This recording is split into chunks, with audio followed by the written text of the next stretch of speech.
नमस्कार। स्वागत है आपका एबी एकेडमी दुमका में। एबी एकेडमी दुमका के यूट्यूब चैनल में आपका बहुत बहुत स्वागत है। तो जैसे कि हमने railway group D, SSC MTS, SSC GD, ANM, GNM, CTET की एक सीरीज 400 प्लस क्वेश्चन की जो सीरीज लाया था, आज उसी के बारे में उस सीरीज को हम लोग कंटिन्यू करेंगे। तो हमने उस दिन जो फर्स्ट दिन किया था उसमें 25 क्वेश्चन को किया था। आज 25 क्वेश्चन से आगे के क्वेश्चन को आज हम लोग कवर करेंगे। तो चलिए शुरू करते हैं। आज हम लोग बात करेंगे 26 नंबर के सवाल पर। तो 26 नंबर का जो सवाल है, लॉक जो विकृति किस बीमारी का दूसरा नाम है? लॉक जो बीमारी जो है उसका किस बीमारी का दूसरा नाम है? तो टिटनेस का। लॉक जो बीमारी जो है टिटनेस के बीमारी का ही दूसरा नाम है लॉक जो। 27 नंबर अगले सवाल की ओर आगे बढ़ते हैं। रोगों के संचरण के लिए उत्तरदायी कीटों को क्या कहते हैं? मतलब जो कीट जो रोग एक जगह से दूसरे जगह तक फैलाती है उसको क्या कहते हैं? हम लोग बोलते हैं ना, जो कीट के द्वारा जब कोई रोग फैलता है तो उसको बोलते हैं वेक्टर जनित रोग। उसको क्या कहते हैं? वेक्टर जनित रोग कहते हैं। ठीक है, तो जो कीट है वो वेक्टर कहा जाता है, कारक है ना। तो चलिए आगे बढ़ते हैं हम लोग अगले सवाल की ओर।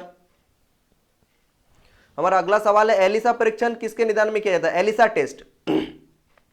तो हम लोग जैसे कि जानते हैं एलिसा टेस्ट जो होता है वो एड्स को पहचानने के लिए किया जाता है। ठीक है, एड्स को कि ये एड्स है या नहीं, इसको पहचानने के लिए कौन सा टेस्ट किया जाता है? ELISA test.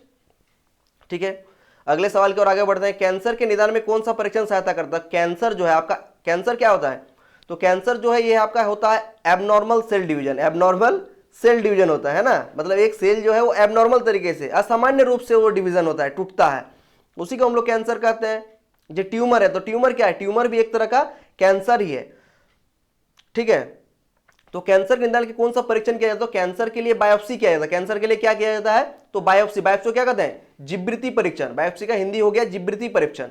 ठीक है, चलिए अगले सवाल की ओर आगे बढ़ते हैं। बर्ड फ्लू पैदा करने वाले H5N1 वायरस का सबसे पहले कब पता चला था? तो जो आपका जो बर्ड फ्लू है H5N1 जो है उसको 1997 में सबसे पहले पता चला था। ठीक है, बर्ड फ्लू पैदा करने वाले वायरस का नाम क्या है? H5N1 bird flu. Swine flu को H1N1, स्वाइन फ्लू को H1N1 बोला जाता है। ठीक है, अगले सवाल की ओर आगे बढ़ते हैं। विश्व स्वास्थ्य संगठन के अनुसार बर्ड फ्लू को वायरस का संक्रमण उस भोजन के माध्यम से नहीं हो जिसे पकाया गया हो 70 डिग्री सेल्सियस से ऊपर। जिसको पकाया गया हो 70 डिग्री सेल्सियस के ऊपर, मतलब आपका कोई भी खाना अगर 70 डिग्री सेल्सियस के ऊपर उसको पकाया जाता है, 70 डिग्री सेल्सियस, पानी बॉयल होता है 100 डिग्री सेल्सियस पे, पानी उबलता है कितना डिग्री सेल्सियस पे? तो 100 डिग्री सेल्सियस। और कोई अगर खाना आपका बना है जो 70 डिग्री सेल्सियस पर उसको पकाया गया है तो उसमें जो है आपका बर्ड फ्लू का जो वायरस है वो नष्ट हो जाता है। बर्ड फ्लू का वायरस नष्ट हो जाता है कितने डिग्री सेल्सियस पर? तो 70 डिग्री सेल्सियस पर। अगले सवाल की ओर आगे बढ़ते हैं। 32वें नंबर सवाल है हमारा, स्कर्वी रोग किस विटामिन की कमी से होता है? तो स्कर्वी रोग मसूड़ों का जो फूलना, मसूड़ों से खून निकलना, इस तरह के जो बीमारी, मसूड़े से जो बीमारी होती है, मसूड़े से जुड़ी हुई, तो स्कर्वी मसूड़ों में होती है। तो स्कर्वी रोग विटामिन सी की कमी से होती है। विटामिन सी की कमी से कौन सी रोग होती है? तो स्कर्वी होती है। ठीक है, मसूड़ों का फूलना। निश्चित रूप से आप लोगों को समझ में आ गई होगी। चलिए अगले सवाल की ओर आगे बढ़ते हैं। विटामिन डी की कमी से बच्चों में कौन सा रोग होता है? तो विटामिन डी की कमी जब किसी के भी शरीर में, बच्चों में मैन जब आपको देखा जाता है बच्चों में अगर विटामिन डी की कमी हो जाए तो क्या हो जाएगा? रिकेट्स हो जाता है। क्या हो जाता है? रिकेट्स, जिसको सूखा रोग बोलते हैं, है ना। और वयस्कों में क्या होता है? तो वयस्कों में विटामिन डी की कमी से होता है ऑस्टियोमलेशिया। कौन सी रोग होती है? ऑस्टियोमलेशिया नामक रोग होती है। किसमें? तो वयस्कों में होती है विटामिन डी की कमी से। चलिए अगले सवाल की ओर आगे बढ़ते हैं। किस रोग में एस्पिरिन का प्रयोग निषेध है?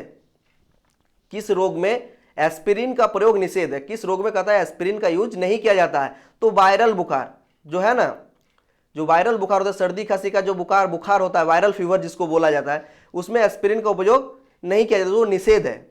ठीक है, वायरल बुखार जो 3 दिन 3.5 दिन तक रहता है आपके शरीर में, फिर वो ऑटोमेटिक ठीक हो जाता है। चलिए आगे बढ़ते हैं अगले सवाल की ओर, 35वें नंबर सवाल की ओर। क्या है 35वें नंबर सवाल हमारा? तो एड्स का पूरा रूप क्या है? तो एड्स का जो पूरा फुल फॉर्म है, आपको एड्स का फुल फॉर्म पूछा गया था। एड्स का फुल फॉर्म होता है acute amino deficiency syndrome. Acute amino deficiency syndrome. ठीक है, एड्स का फुल फॉर्म क्या हो गया? Acute amino deficiency syndrome. चलिए अगले सवाल की ओर आगे बढ़ते हैं हम लोग।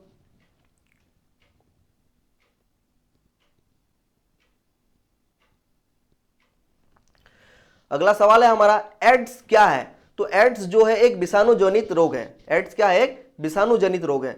एड्स कैसे फैलता है? तो संक्रमित व्यक्ति का खून अगर आपके शरीर में चढ़ा दिया जाए तो एड्स फैलता है। अगर असुरक्षित यौन संबंध बनाते हैं आप तो भी आपको एड्स हो सकेगा। अगर सामने वाले पार्टनर को एड्स है और आप असुरक्षित यौन संबंध बनाते हैं तो आपको भी एड्स हो सकती है। संक्रमित व्यक्ति का खून अगर आपके शरीर में चढ़ा दिया जाए जिनको एड्स है तो भी एड्स हो सकती है। आप नाई के पास जाती हैं, अगर एक ही ब्लेड से उस तरह से आपका शेविंग कर दिया जाए और सामने वाले व्यक्ति को अगर एड्स था और उसको चेंज नहीं करके अगर उसी ब्लेड से आपका भी शेविंग कर दिया जाए और कट जाए कहीं तो एड्स हो सकती है। चलिए अगले सवाल की ओर आगे बढ़ते हैं। एड्स से कौन से मत्स्य पैदा होते हैं? एड्स से कौन से मत्स्य पैदा होती है? एड्स जो होती है उससे कौन सी मत्स्य पैदा होती है? तो इसमें होती है एनीजेनिटल। कौन सी मत्स्य पैदा होती है? तो एनीजेनिटल। एड्स से कौन से मत्स्य पैदा होती है? एनीजेनिटल। चलिए अगले नंबर सवाल की ओर बढ़ते हैं कि कौन सा रोग प्राय दूध के माध्यम से फैलता है? कौन सी रोग प्राय दूध के माध्यम से फैलता है? तो यक्ष्मा। दूध के माध्यम से कौन सा रोग फैलता है प्राय? यक्ष्मा। यक्ष्मा को क्या बोलते हैं हम लोग? टीबी बोलते हैं ना। यक्ष्मा को टीबी बोलते हैं। और टीबी की रोकथाम के लिए कौन सा टीका बच्चों को लगाया जाता है? बीसीजी का टीका लगाया जाता है। टीबी से बचने के लिए बच्चों में कौन सा टीका लगाया जाता है? BCG, bacillus Clement-Guérin. ठीक है, चलिए आगे सवाल की ओर बढ़ते हैं कि बेरी-बेरी रोग किस विटामिन की कमी से होता है? बेरी-बेरी रोग किस विटामिन की कमी से होता है? विटामिन B1 थायमिन की कमी से क्या होता है? बेरी-बेरी रोग होता है। ठीक है, बेरी-बेरी रोग किस विटामिन की कमी से होता है? विटामिन B1 थायमिन की कमी से होता है। चलिए अगले सवाल की ओर आगे बढ़ते हैं। अनियंत्रित कोशिका विभाजन किस रोग में दिखाई देता है? जैसे मैंने थोड़ा देर पहले आपको कहा कि कैंसर क्या है? एबनॉर्मल सेल डिवीजन है। एबनॉर्मल सेल डिवीजन मतलब अनियंत्रित कोशिका विभाजन कैंसर का लक्षण है। जो ट्यूमर है उसमें क्या होता है? अनियंत्रित कोशिका विभाजन होता है। तो कैंसर का ये एक सिम्टम है जिसमें अनियंत्रित कोशिका विभाजन होता है। चलिए अगले सवाल की ओर आगे बढ़ते हैं। दांत की बीमारी किस प्रकार की बीमारी है? तो दांत की बीमारी एक फंगल इन्फेक्शन है। दांत की बीमारी कैसी बीमारी है? तो एक फंगल इन्फेक्शन है। जैसे कि हम लोग जानते हैं तो फंगल से होने वाली रोग कौन कौन सी है? तो फंगस से होने वाली जो रोग है फंगल इन्फेक्शन जो, तो एथलीट फुट, मधुरा फुट, दाद और खाज, ये सारे रोग कौन किससे होती है? तो फंगल इन्फेक्शन है। चलिए अगले सवाल की ओर आगे बढ़ते हैं। एड्स के विषाणु किसे नष्ट कर देता है? तो एड्स के जो विषाणु है आपके रोग प्रतिरोध क्षमता को नष्ट कर देता है। एड्स के विषाणु किसको नष्ट कर देता है?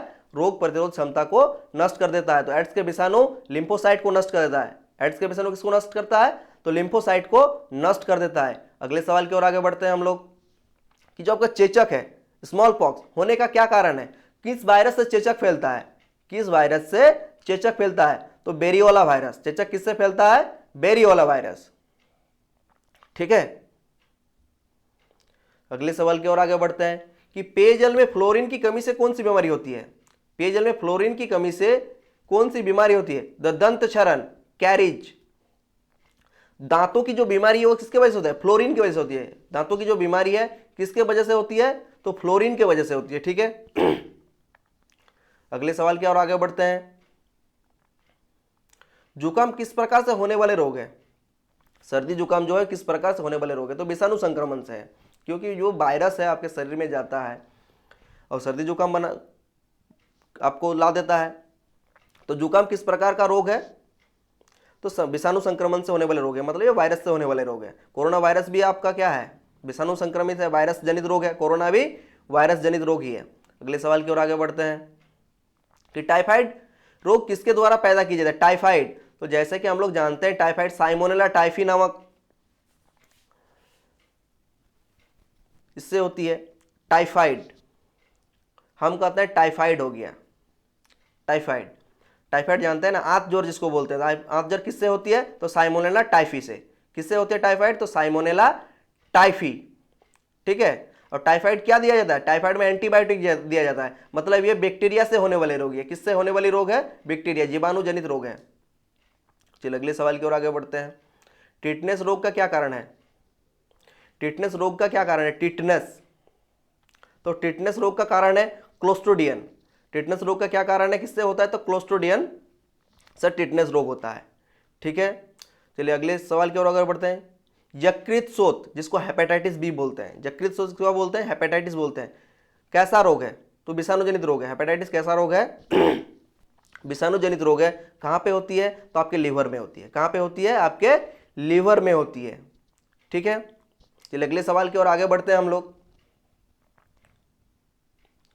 कि पेनिसिलिन किससे तैयार की थी। एंटीबायोटिक होता है ना पेनिसिलिन, तो पेनिसिलिन किससे तैयार की जाती है, तो फफूंदी से। पेनिसिलिन किससे तैयार की जाती है, तो फफूंदी से। ठीक है, अगले सवाल की ओर आगे बढ़ते हैं। समुद्री शैवाल में क्या होता है, तो आयोडाइड होता है। समुद्री शैवाल में क्या होता है, आयोडाइड होता है। समुद्री शैवाल में आयोडाइड होता है। तो आज हम लोग पिछले क्लास में हमने 1 से 25 तक किया था, आज हमने 25 से 50 तक किया। इस प्रकार से हमारी सीरीज 400 प्लस की जो सीरीज है ये लगातार चलती रहेगी। ये आपका group D, NTPC, SSC GD, SSC MTS, ANM, GNM, CTET एवं सभी प्रतियोगिता परीक्षाओं के लिए बहुत ही महत्वपूर्ण सवाल है जो विज्ञान से पूछे जाते हैं। तो एबी एकेडमी ये लगातार सीरीज जिनकी चलती रहेगी और हम निश्चित रूप से आपकी साइंस की बहुत अच्छी तैयारी कराएंगे। आप हमारे चैनल को निश्चित तौर पर सब्सक्राइब करें, वीडियो पे लाइक, कमेंट और शेयर जरूर करें। चलिए मिलते हैं एक नेक्स्ट वीडियो में, तब तक के लिए जय हिंद।